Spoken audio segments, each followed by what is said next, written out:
अफसोसनाक खबर देंगे अपने नाजरीन को। एक और मासूम जान तिब्बी अमले की मुबैना गफलत की नजर हो गई।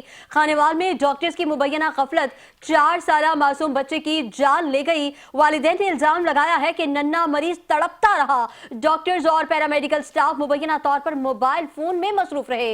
मुतासरीन का DHQ अस्पताल में बच्चे की मैयत रखकर एहतजाज। इस बार में मजीद तफसीलात जानेंगे ब्यूरो चीफ खानेवाल चौधरी रिजवान से। चौधरी रिजवान बताएगा इस मामले की क्या तफसीलात हैं आपके पास?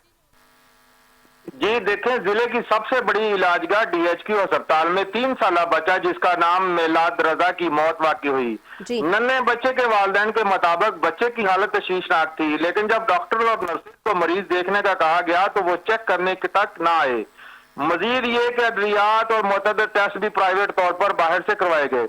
मजीद अफसोसनाक ये कि बच्चे के वालिदा ने ये यहाँ भी कह दिया कि वार्ड में ऑक्सीजन तक मौजूद नहीं थी और मौके पर मौजूद नर्स के मुताबिक अगर बच्चे को फिलफौर ऑक्सीजन दस्तयाब होती तो जान बच सकती थी। क्योंकि ये बच्चों का इमरजेंसी वार्ड है, यहाँ अस्पताल इंतजामिया इस तरह की गफलत की मुतहम्मल नहीं हो सकती और वालिदैन ने ड्यूटी डॉक्टर और पैरामेडिकल स्टाफ पर इल्जाम आयद किया कि तिब्बी सहूलियात मौसर तरीके से फराहम नहीं की गई, जिस वजह से बच्चे की मौत वाकई हुई।